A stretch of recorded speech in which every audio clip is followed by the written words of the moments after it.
Okay तो चलिए continue करते हैं हमारी एग्ज़ाम प्रिपरेशन वाली जो सीरीज़ है इसका थर्ड पार्ट, राइट। सो हम डिस्कस कर चुके हैं 50 questions already, right. So starting from 51th question, तो यहाँ पे हमें क्या बोलता है कि which Cisco iOS command will indicate that interface is configured via DHCP।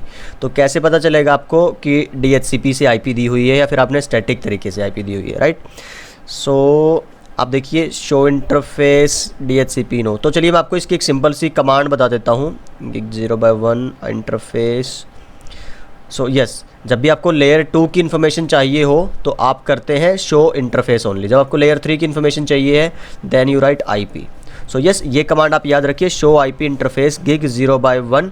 और अगर आप पैकेट ट्रेसर में, मैं अगर थोड़ा सा प्रैक्टिकल दिखाऊँ आपको, यहाँ पे जब आप क्या करेंगे, कोई राउटर लीजिए और उसको जब DHCP के थ्रू IP आपने देनी है, मान लीजिए आपने कोई DHCP सर्वर बनाना है, राइट। तो मैं भी क्या करता हूँ, एक सेटअप करता हूँ फटाफट से, राइट। तो लाइक हमने क्या कर दिया, एक सर्वर ले लिया DHCP लाइक दिस लैन में, और अपने को क्या है, राउटर को IP दिलवानी है from this DHCP server. Okay, तो आप FA 0/0 वाले साइड डेस्कटॉप IP, क्योंकि देखिए सर्वर के पास तो आपका IP होना चाहिए खुद का, राइट।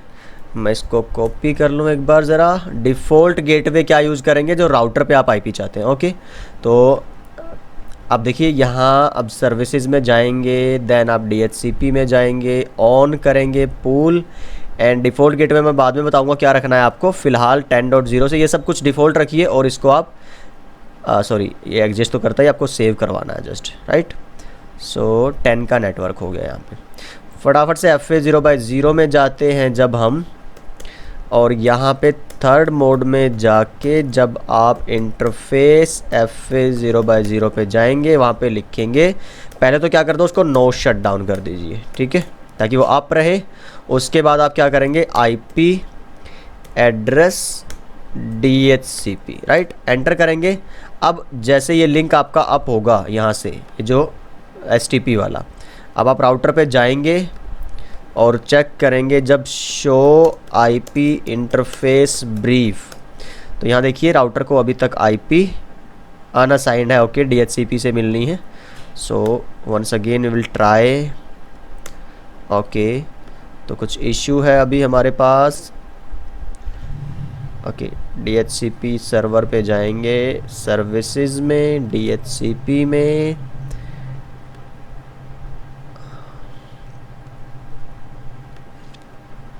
मैंने इसको IP दे रखा है 10.1। ओके, सो सही है, एक बार देखते हैं राउटर पे। ओके, तो यस थोड़ा टाइम लगा उसको, एंड यू कैन सी 10.2 उसने IP उठा ली है। अब इसको चेक करने के लिए, ये तो IP की सिर्फ एक चेक करना है कि किस इंटरफेस पे कौन सी IP है, ठीक है। DHCP वाला चेक करने के लिए आपको क्या करना रहेगा, शो IP इंटरफेस कौन सा है आपका, FA 0/0, राइट। और यहाँ पे अगर आप देखेंगे, see so internet address is 10.2 and address determined by DHCP। So right, यहाँ से आपको पता चलेगा कि आपका जो एड्रेस है वो आपको DHCP से कॉन्फ़िगर किया गया है, राइट। ओके, तो इतना होने के बाद अगर हम चलते हैं नेक्स्ट क्वेश्चन की तरफ, so answer should be D, right. तो नेक्स्ट क्वेश्चन पूछता है विच statement about the nature of net overload is true. जब हमने नेट पढ़ा था तो हमने देखा था 2-3 तरह का नेट रहता है, स्टैटिक है, डायनामिक है एंड आपका डायनामिक ओवरलोड। तो डायनामिक ओवरलोड, पहले स्टैटिक क्या था, 1-to-1 कन्वर्जन था, 1 प्राइवेट IP को 1 पब्लिक IP में कन्वर्ट कराता था। फिर तो जो तुम्हारा जो डायनामिक था वो क्या करता था, मैनी टू 1, और यू कैन से कि आपके पास एक पूल रहता था IP एड्रेसेस का, कई सारी IPs हुई और वहाँ से फिर आप यूज़ कर सकते थे, राइट। सो मल्टीपल IP आपको चाहिए होती थी मल्टीपल सिस्टम्स पे इंटरनेट रन करने के लिए। तो मैनी टू मैनी एक तरह से आप कह सकते हैं। पर अगर आप बात करेंगे डायनामिक ओवरलोड की, तो उसमें आपको पब्लिक साइड से सिंगल IP चाहिए थी, सिंगल IP, और उसका यूज़ करके आप मल्टीपल, चाहे thousand and lakhs of user हो, उन पे भी इंटरनेट चला सकते हो। सो 1-to-many का रिलेशनशिप बनता था आपका डायनामिक ओवरलोड में। तो वो देख लो कहाँ पे मिलेगा आपको। तो यस, अप्लाइज 1-to-many रिलेशनशिप। तो 1-to-1 नहीं है, मैनी टू मैनी ये आपका डायनामिक था। और 9 गीगाबिट से। तो इसका आंसर क्या रहना चाहिए आपका A, right. What is the next question आपका, which command is use to configure IPv6 static default route. अच्छा, डिफ़ॉल्ट जो रूट देना है आपको IPv6 में, उसकी कमांड क्या है? देखो बाय डिफ़ॉल्ट वैसे क्या कमांड होती थी, अब IPv4 हो चाहे 6 हो, IP रूट। जब आप IPv4 की बात करते हैं तो क्या लिखते थे, 0000, तो ये नेटवर्क ID और ये सबनेट मास्क और फिर नेक्स्ट होप, ऐसे रहता था। यहाँ पे देखो 00 करने का मतलब आपका क्या हुआ कि आपने देखो 0:0:0, तो इस तरह कितनी बार चलेगा ये, 16 टाइम्स, और 16 में से 8 क्या रहता है आपका नेटवर्क का पोर्शन, और 8 में क्या रहता है आपका होस्ट का पोर्शन, राइट। अभी देखिए ज़रा यहाँ पे इन्होंने कौन सा लिखा है, IPv6 रूट डिफ़ॉल्ट, ये तो कमांड ही नहीं होती, IPv6 रूट, हाँ तो ये मुझे सही लग रहा है बिल्कुल। इंटरफेस नेक्स्ट होप, तो ये कोई कमांड का पार्ट नहीं है, ये जस्ट उन्होंने सिंटैक्स लिखा है। IPv6 रूट 00, नो ये तो IPv4 का लिख दिया, 6 नहीं हो सकता, ये भी 4 का है, 6 नहीं हो सकता, तो एक ही ऑप्शन बचा आपके पास ए। तो ये हमने IPv6 की कॉन्फ़िगरेशन में किया भी था कि एग्जैक्टली यही आपको लिखना रहता है जब आप IPv6 का डिफ़ॉल्ट रूट कैलकुलेट करते हैं या लिखते हैं। तो so answer will be A. Which statement about static and dynamic route is true. Static और डायनामिक के बारे में क्या ट्रू है? स्टैटिक में तो आप खुद रूट देते हैं डेस्टिनेशन तक जाने के, और जितने भी बीच में रास्ते पड़ते हैं सारे के सारे आपको मैनुअली कन्फिगर करने पड़ते हैं। पर डायनामिक में प्रोटोकॉल यूज़ करेंगे और वो ऑटोमेटिकली हेलो पैकेट का यूज़ करके सारे रूट डेस्टिनेशन वाले लर्न कर लेगी। ओके चलिए, तो इसका आपका रहेगा dynamic routes are manually configured, no dynamic routes are never manually configured, वो ऑटोमेटिक रहते हैं। Static routes are manually configured, बिल्कुल सही है, while dynamic routes are automatically learn, तो ये भी बिल्कुल सही है। तो मुझे ठीक लग रहा है ये नहीं हो सकता। सी पे जाइए, router how to forward packet to network that are not directly connected while dynamic routes tell the router how to forward to networks. अच्छा ये तो ठीक था पहला पॉइंट, लेकिन दूसरा आप देखोगे dynamic routes tell router how to forward packet to network that are directly connected. No, directly connected networks के लिए आपको राउटिंग की जरूरत ही नहीं पड़ती। Dynamic routes tell the router how to forward packets to network that are not directly connected. Okay all static routes, हाँ तो वो वही बात आ गई। सो आंसर वैलिड एक ही लग रहा है अपने को, B. So this is the right answer. Okay, what is the purpose of the show IP OSPF interface command. Show IP OSPF interface, तो इंटरफेस के रिगार्डिंग आपकी जो भी इंफॉर्मेशन होगी OSPF की वो आपको बता देगा ये। तो display OSPF related interface information सही है। General information no, neighbour information per interface no, OSPF neighbour information no, तो वही रहेगा आपका A is promising answer, right. तो OSPF के रिलेटेड जो भी इंटरफेस की इंफॉर्मेशन होगी ये वो आपको बता देगा, right. How can CDP be used, CDP कैसे यूज़ की जा सकती है? Okay, allow a switch to discover devices that are connected to its port. Okay, directly connected जो डिवाइसेस होंगे उनको डिस्कवर कर सकता है, बहुत बढ़िया। Hardware platform of the device, yes ये बता सकता है, क्योंकि आप जब शो CDP नेबर्स करते हैं, शो CDP नेबर डिटेल्स करते हैं तो वो बता देगा राउटर है या स्विच है, उसकी कैपेबिलिटी, राइट। ओके, तो ये भी हो सकता है। IP एड्रेस, तो यस अगर आपने कॉन्फ़िगर किया हुआ है show IP address, show CDP neighbour detail आप करते हैं तो आपको वो रिमोट वाली IP भी दिख जाएगी। सो यस सारे के सारे ऑप्शन ही आप CDP के थ्रू जान सकते हैं। Fantastic. How does STP prevent forwarding loops at OSI model. देखिए STP कैसे काम करता है, मल्टीपल स्विचेस जुड़े हैं आपके और मल्टीपल पाथ्स है। इट मीन्स अगर ये सोर्स और ये डेस्टिनेशन है तो ये रास्ता भी हो सकता था फ्रेम के जाने का और ये रास्ता भी हो सकता था। दो रास्ते हैं तो लूप है, क्योंकि ये स्मार्ट तो है नहीं भाई बेस्ट पाथ चुन लेंगे दोनों में से एक, नहीं। अब STP क्या करेगा कि जो मेन रास्ता होगा उसको करेगा फॉरवर्डिंग स्टेट में, जो बाकी रास्ते होंगे उनको क्या कर देगा वो ब्लॉकिंग स्टेट में। तो STP काम ही इसी तरीके से करता है कि जो ज़रूरी वाले रास्ते हैं उनको वो फॉरवर्डिंग स्टेट में रखेगा और जो बाकी सारे रिडंडेंट पाथ्स है बैकअप वाले उनको वो for time being blocking state में रखेगा। सो यस आप देख लीजिए blocking TTL MAC collision no, so port blocking it should be the right answer.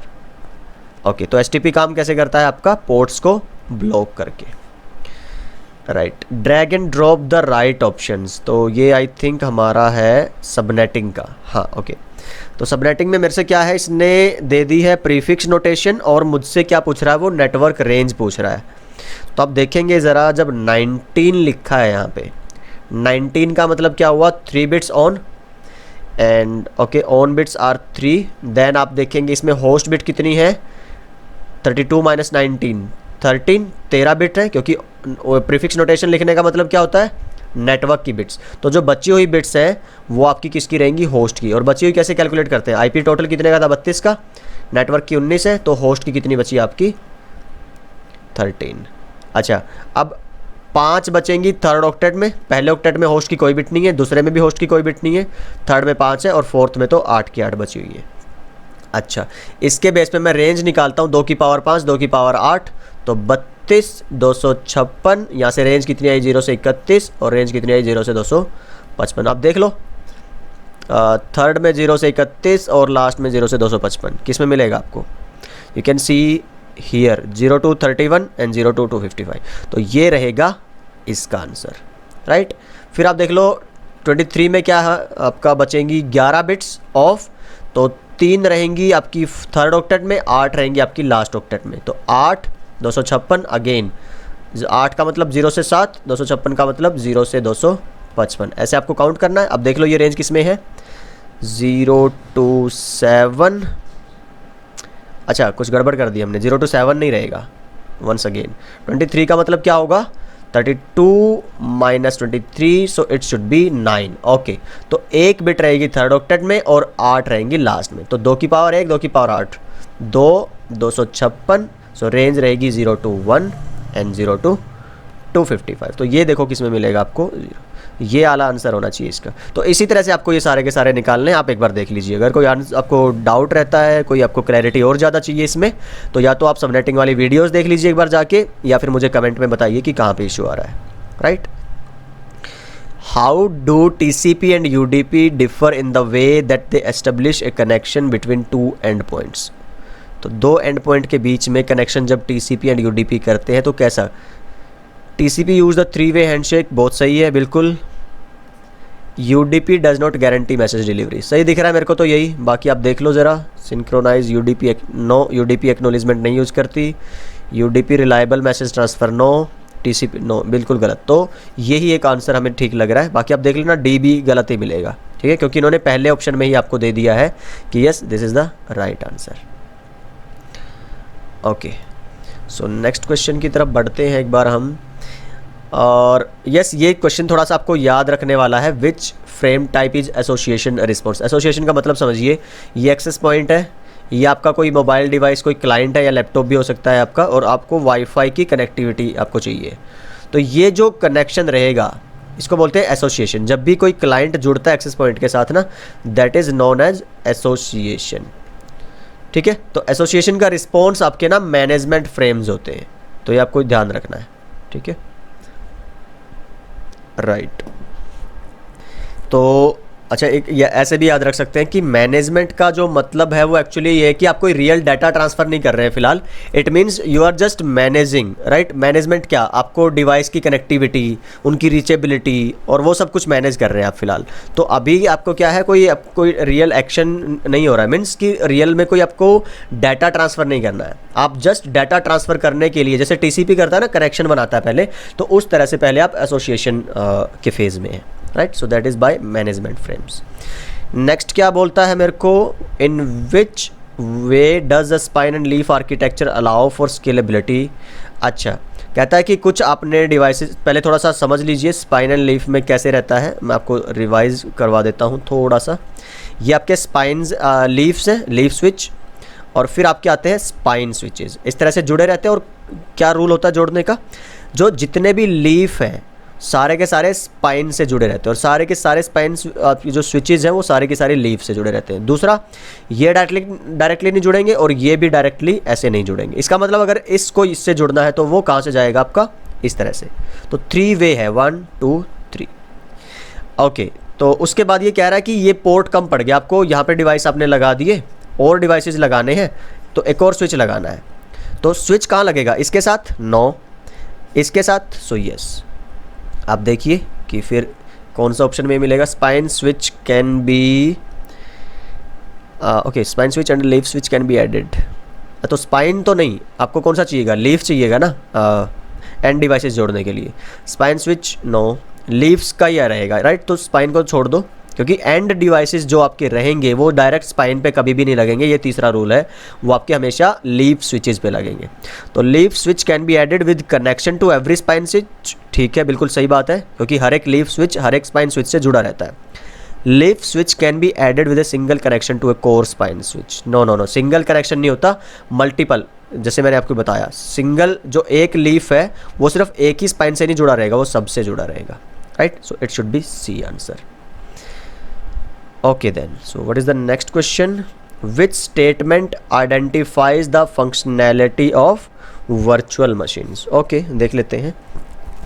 Hypervisor communicates on layer 3 without the need for additional. No, इसको तो layer 2 भी चाहिए, layer 1 भी, physical भी, Mac भी, सब कुछ है, तो no it can't be. Each hypervisor को समझ रहे हैं आप? Hypervisor means what? VMware जो आपका है ना, वो hypervisor का काम करता है, वो सॉफ्टवेयर जिसके थ्रू आप वर्चुअलाइजेशन करवा रहे हैं। अच्छा, सपोर्ट है single virtual machine, no no no, आप मल्टीपल वर्चुअल मशीन बना सकते हैं। Hypervisor can virtualize physical components, right, CPU को भी वर्चुअलाइज करा सकते हैं, मेमोरी को भी, स्टोरेज को भी। वर्चुअलाइजेशन को थोड़ा सा समझिए आप क्या है, फिर ये आंसर क्लियर हो जाएगा। ये एक पीसी हुआ आपका, मान लो विंडो 10 का, इसके अंदर आपकी 16 GB रैम है, आपका 4 कोर क्वाड कोर सीपीयू है, और आपके पास मे बी 500 GB की हार्ड ड्राइव। आप क्या करते हो, विंडो 10 की सिंगल मशीन यूज़ कर रहे हो, और ये सारे हार्डवेयर के रिसोर्सेज जो है अकेली विंडो 10 यूज़ कर रही है। अभी इसके ऊपर आप क्या करो, एक हाइपरवाइजर इंस्टॉल कर दो, जैसे कि VMware। तो आपने क्या कर दिया, VMware इंस्टॉल कर दिया। अब VMware के अंदर आप मल्टीपल मशीन्स बना सकते हैं, रिमेंबर। उसमें मान लीजिए मैंने 4 मशीन बना दी, तो एक को रैम दे दी 1 GB, दूसरे को 2 GB, तीसरे को 4 GB, और एक को मैंने फिर 4 GB, 4 4 8 2 10 और 11 GB रैम मैंने दे दी वर्चुअल मशीन्स को, 5 GB मेरी बची हुई है फिजिकल मशीन्स के लिए। तो आप देखिए, कोर भी आप डिवाइड कर सकते हैं, रैम भी, और आपका हार्ड ड्राइव का स्पेस भी। So yes, it should be the answer C. Fine, so what is the next question? Which command automatically generates an IPv6 address from a specified IPv6 prefix? अच्छा, automatic IP generate करवानी है, जब आपको मैं थोड़ा सा दिखा दूं एक बार यहाँ डिवाइस पे। ओके, सो जैसे इनेबल थर्ड मोड में जाइए एक बार, और एक कमांड चलाइए IPv6 यूनिकास्ट राउटिंग। जैसे इंटरफेस के अंदर जाएंगे किसी के भी अंदर, आप वहाँ पे IPv6, और यहाँ पे एक कमांड देखिए आप ज़रा,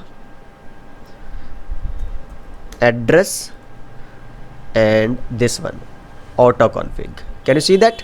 तो ये जो कमांड है आप यूज करते हैं to automatically generate IPv6 address, और वो कैसे बनाएगा तुम्हारा, इस इंटरफेस का मैक एड्रेस यूज करके, ठीक है।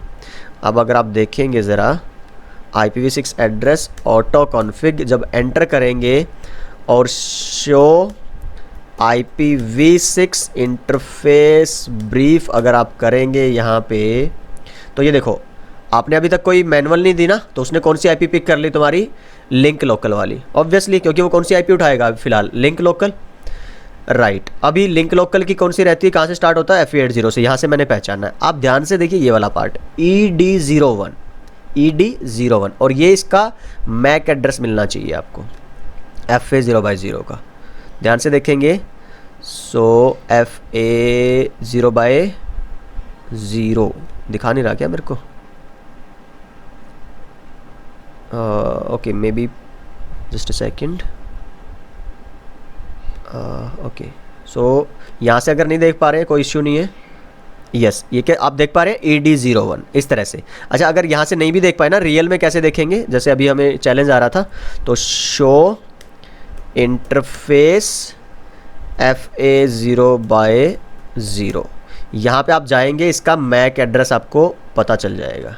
तो वो कहाँ रहेगा, this one, hardware address is this one, right. तो इसकी हेल्प से देखो, ED01 का यूज़ करके उसने लिंक लोकल की IP बनाई होगी, जो ये वाली थी। तो ओके, यहाँ से याद रखिए, जब भी आपको ऑटोमेटिकली कोई IP चाहिए है, स्लैक फीचर का यूज़ करना बोलते हैं इसको एक्चुअली हम, so that should be IPv6 address auto config. हाँ, अगर आपको लिंक लोकल नहीं चाहिए है, तो आप नेटवर्क पार्ट खुद से डिफाइन कर दीजिए, और यहाँ पे आप डाल दीजिए फिर EUI64। एक और ऑप्शन आता है, कई सारे ऑप्शन आते हैं, IPv6 की वीडियोस देखिएगा ज़रा आप, उसकी डिटेल में अगर आपको जानना है तो मैंने बहुत अच्छे तरीके से बताया आपको। कॉन्फ़िगर इंटरफेस 0/0, जैसे मैं क्या बोलता हूँ IPv6 एड्रेस, और आपने क्या कर दिया 1:2:3:4 इस तरह से, है ना। और फिर आप क्या चाहते हैं यहाँ पे, राइट, लाइक दिस। तो ये देखिए यहाँ पे भी लिंक लोकल का एड्रेस आपको मिल रहा है देखने को। और फिर अगर आप क्या चाहते हैं कि आपको मैनुअल IP देना है, तो उसके बाद आप यहाँ पे कुछ भी डाल सकते हैं, जैसे मैंने डाल दिया 1 और स्लैश क्या है आपकी 64। तो ये कई सारे तरीके हैं, आप मैनुअल IP भी दे सकते हो, लिंक लोकल से भी दे सकते हैं, स्लैक से भी दे सकते हैं। सो यस, ये आपको सारा का सारा IPv6 में मिलता है। Okay, fantastic. So what is next question, when configuring IPv6 on an interface which two, अच्छा मल्टीकास्ट के बारे में आपसे पूछ रहा है। तो इस तरह के जब भी क्वेश्चन आए ना, अपने माइंड में पहले एक इमेज बना लो कि यार ओके मल्टीकास्ट एड्रेस कौन सा होता है IPv6 में, ये आपको याद रखना है। जो आपका ग्लोबल यूनिकास्ट है दैट स्टार्ट्स फ्रॉम 2 और 3, ओके। जो आपका साइट लोकल या यूनिक लोकल बोलते हैं दैट स्टार्ट फ्रॉम FC और FD, ओके। अभी हमसे कौन सा पूछ रहा है, multicast. So multicast I think FE00 something से स्टार्ट होता है ना। और आपका जो लिंक लोकल है वो FE80 से स्टार्ट होता है। तो ये आपको याद रखना है, राइट। इन्हीं के बेस पे आप आंसर कर पाएंगे। अब देख लो फिर आपका किस में मिलेगा, FE00 वाला, तो वही आपका आंसर होगा। चूज 2, 2 आंसर चूज करने हैं। सो अच्छा FE नहीं है, FF है, sorry for that. So yes, आप देखिए ये दोनों जो ऑप्शंस हैं ये दोनों मल्टीकास्ट के लिए यूज़ किए जाते हैं। एक यूज़ करता है राउटर सारे डिवाइसेस को भेजने के लिए, और ये यूज़ करते हैं एंड डिवाइसेस राउटर्स को भेजने के लिए, राइट। ओके, तो ये आपके हैं मल्टीकास्ट एड्रेसेस।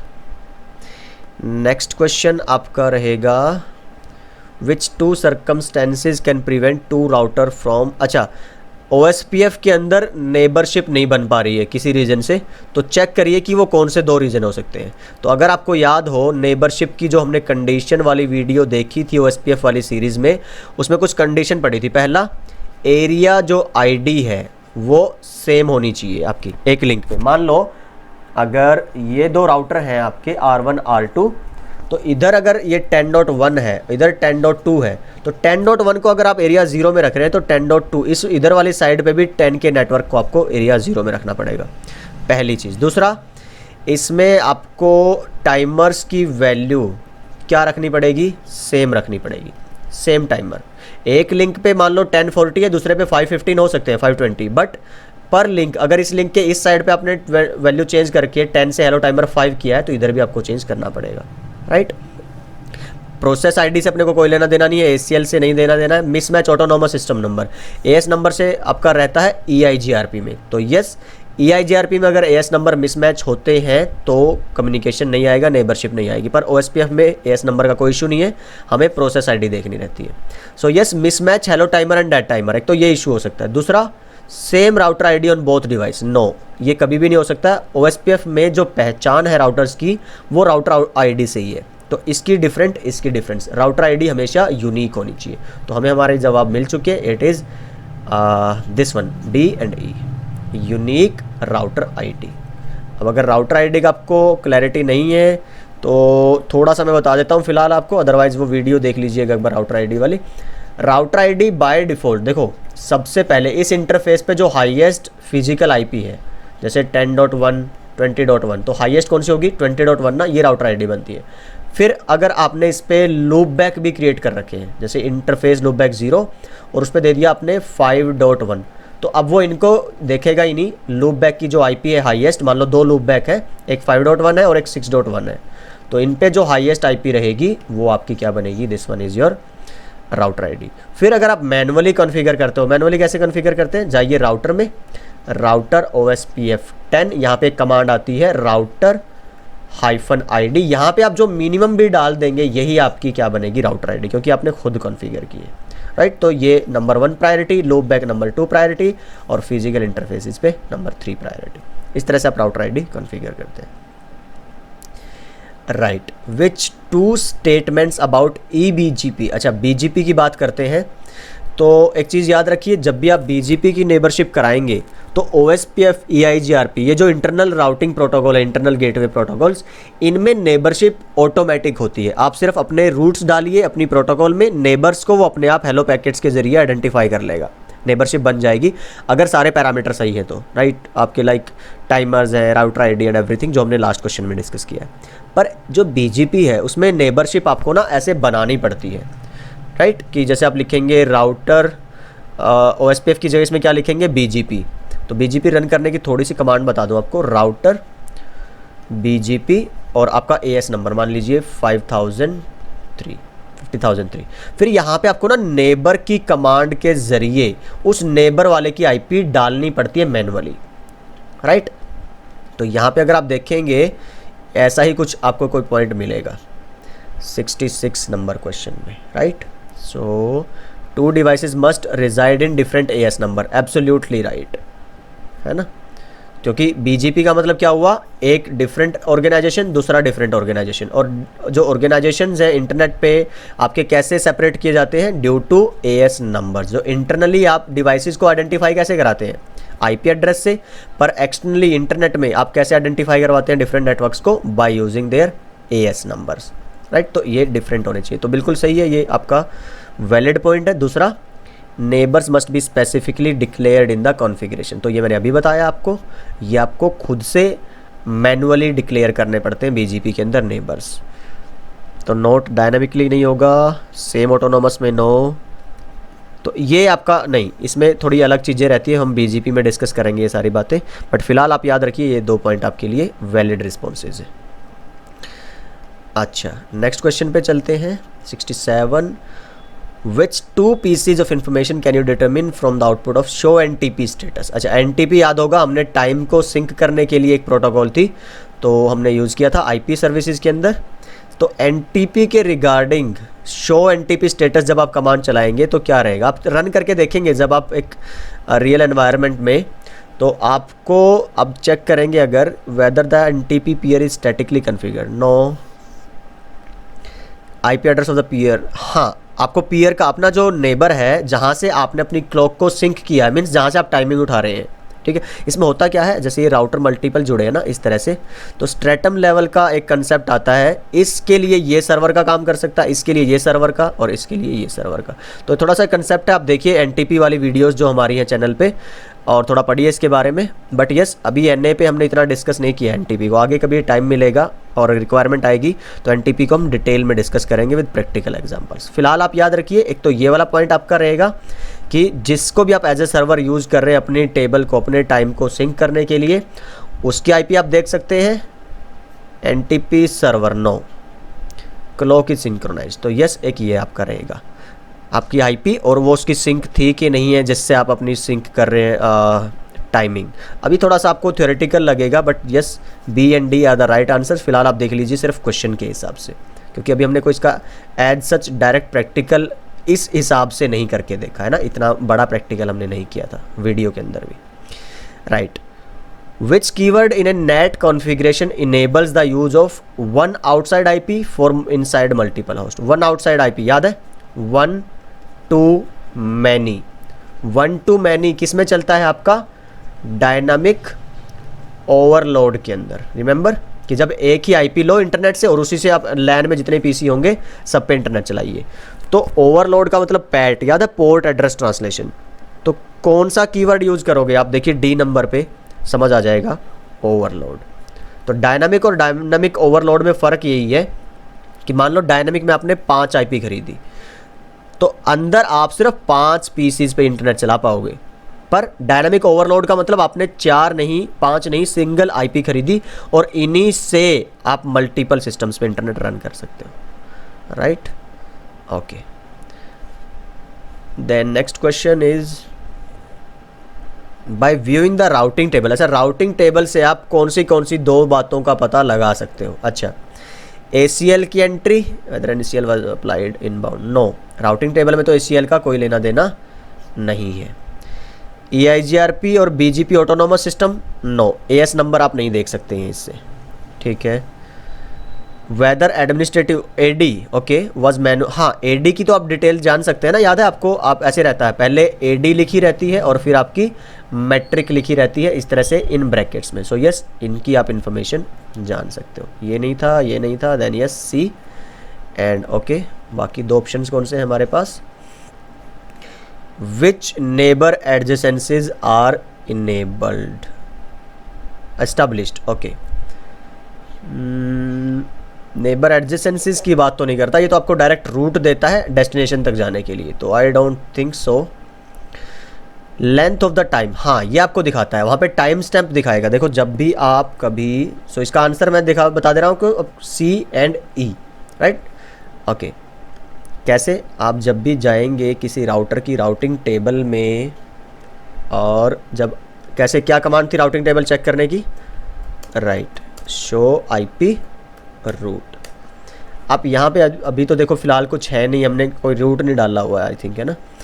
तो let me do one thing, मैं अभी चलो एक आईपी दे दूँ इस पर, कॉन्फ इंटरफेस FA0/0 आईपी एड्रेस 20.1, फिर इसका सबनेट मास्क, एंटर।